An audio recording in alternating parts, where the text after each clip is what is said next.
बिहार की राजनीति इन दिनों फिर गर्म है। वजह कोई आम चुनाव नहीं, कोई सड़क पर उतरा आंदोलन नहीं, बल्कि राज्यसभा की वो 5 सीटें जिनका चुनाव आने वाले समय में होने वाला है। और इन्हीं 5 सीटों के बीच एक नाम है जो पटना से लेकर दिल्ली तक सियासी गलियारों में सरगर्मी बढ़ा रहा है। यह नाम है सिवान के पूर्व सांसद महरूम मोहम्मद शहाबुद्दीन की पत्नी हिना शहाब का।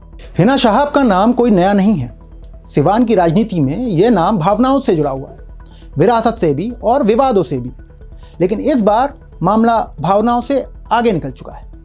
इस बार बात है राज्यसभा की, आंकड़ों की, रणनीति की और उस मास्टर प्लान की जिसे लेकर तेजस्वी यादव पूरी ताकत के साथ मैदान पर उतर चुके हैं। सबसे पहले जरा इस पूरे खेल की टाइमिंग समझते हैं। राज्यसभा जिन 5 सीटों पर चुनाव होना है उनका कार्यकाल 9 अप्रैल 2026 को समाप्त हो रहा है। यानी इस साल के भीतर बिहार की राजनीति में एक बड़ा बदलाव देखने को मिलेगा। इन 5 सीटों में 2 सीटें आरजेडी के खाते की हैं, एक प्रेमचंद गुप्ता की और दूसरी एडी सिंह यानी अमरेंद्रधारी सिंह की, जिनका कार्यकाल पूरा हो रहा है। जेडीयू के कोटे से हरिवंश नारायण सिंह जो राज्यसभा के उपसभापति हैं और रामनाथ ठाकुर जो फिलहाल केंद्र सरकार में मंत्री हैं, उनका भी कार्यकाल समाप्त हो रहा है। 5वीं सीट उपेंद्र कुशवाहा की है जो राष्ट्रीय लोक मोर्चा के सर्वेसर्वा हैं और अभी राज्यसभा सांसद भी। यानी कुल मिलाकर 5 सीटें खाली होनी हैं और 5 पर नए सिरे से गणित बैठना है। अब राज्यसभा की सियासत में एक आंकड़ा सबसे ज्यादा अहम हो जाता है, वो है 41 विधायकों के समर्थन का। किसी भी उम्मीदवार को राज्यसभा पहुंचने के लिए 41 विधायकों की समर्थन चाहिए और यहीं से सारा खेल शुरू होता है। महागठबंधन यानी आरजेडी, कांग्रेस और वाम दलों की मौजूदा संख्या देखें तो तस्वीर थोड़ी टेढ़ी नजर आती है। आरजेडी के पास 25 विधायक हैं, कांग्रेस के पास 6, सीपीआई एमएल के पास 2, सीपीआई के पास 1 और आईआईपी यानी इंडियन इंक्लूसिव पार्टी के पास 1 विधायक है। इन सबको जोड़ें तो 35 तक संख्या पहुंचती है। मतलब साफ है, महागठबंधन अपने दम पर 41 तक नहीं पहुंच रहा। और यहीं से हिना शहाब की चर्चा सिर्फ एक नाम नहीं बल्कि एक सियासी जरूरत बन जाती है। अब दूसरी तरफ एनडीए का गणित देखिए। बिहार विधानसभा में एनडीए के पास कुल 202 विधायक हैं। जेडीयू के पास 85, बीजेपी के पास 89, चिराग पासवान की पार्टी एलजेपी रामविलास के पास 19, जीताराम मांझी की हिंदुस्तान आवाम मोर्चा के पास 5, उपेंद्र कुशवाहा की पार्टी राष्ट्रीय लोक मोर्चा के पास 4 विधायक हैं। 202 का आंकड़ा सुनने में मजबूत लगता है, लेकिन जब इसे राज्यसभा की भाषा में अनुवाद करते हैं तो तस्वीर बदल जाती है। 41-41 के हिसाब से देखें, एनडीए 4 सीटें आराम से निकाल सकता है, लेकिन 5वीं सीट के लिए उसे 205 विधायकों का समर्थन चाहिए। यानी 5वीं सीट की जीत के लिए उसे 3 विधायक कम पड़ रहे हैं। और यही वो पेच है जहां से खेल रोमांचक हो जाता है। इसी पेच को खोलने के लिए तेजस्वी यादव ने पूरी तैयारी शुरू कर दी है। अंदर खाने की खबर कहती है कि तेजस्वी यादव मान मुनव्वल में जुट चुके हैं। जो नाराज हैं उन्हें मनाया जा रहा है, जो दूर हैं उन्हें पास लाने की कोशिश की जा रही है। और इस पूरी कवायद के केंद्र में है हिना शहाब। तेजस्वी यादव जानते हैं कि अगर उन्हें राज्यसभा की एक सीट पर अपनी पसंद की उम्मीदवार को भेजना है तो उन्हें अतिरिक्त समर्थन चाहिए।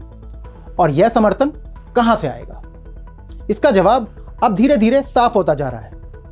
अब बात करते हैं उस पार्टी की जो इस पूरे खेल की चाबी अपने हाथ में रखती है, AIMIM यानी असदुद्दीन ओवैसी की पार्टी, जिसके पास बिहार में 5 विधायक हैं। इसके अलावा बीएसपी जिसके पास 1 विधायक है।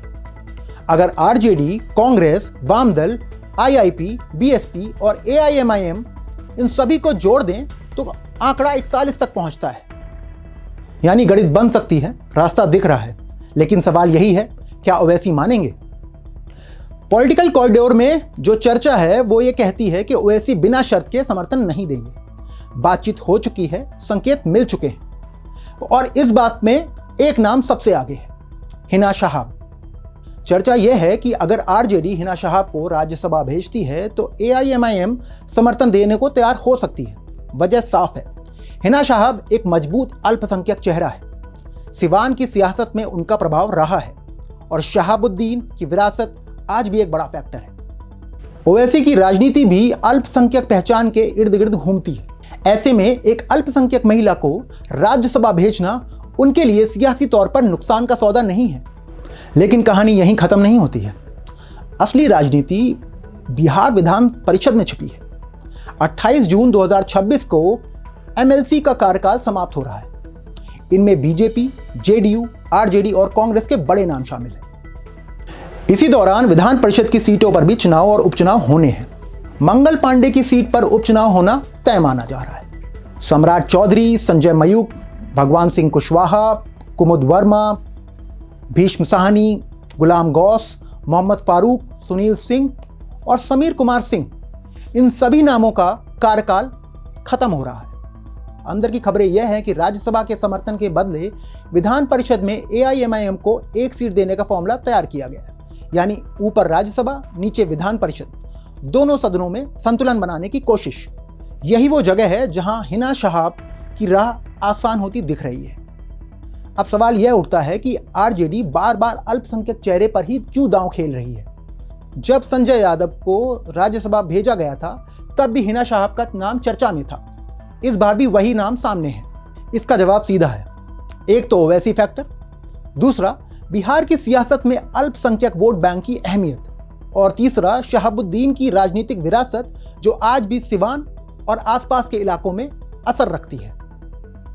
इसके अलावा चर्चा यह भी है कि आरजेडी अपने किसी मौजूदा अल्पसंख्यक एमएलसी को दोबारा विधान परिषद भेजकर बैलेंस बना सकती है। नाम फिलहाल सामने नहीं आ रहा, लेकिन बातचीत जारी है।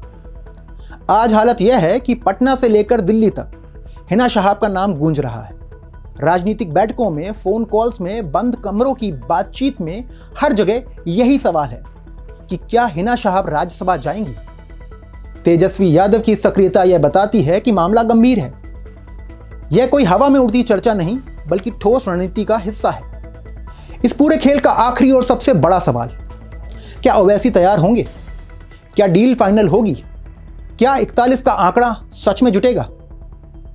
फिलहाल तस्वीर साफ नहीं है, लेकिन इतना तो तय है कि बिहार की राजनीति एक मोड़ पर खड़ी है। अगर यह डील सफल होती है तो हिना शहाब का राज्यसभा पहुंचना सिर्फ एक व्यक्ति की जीत नहीं, बल्कि यह बिहार की सियासत में नए समीकरणों को शुरुआत देगी।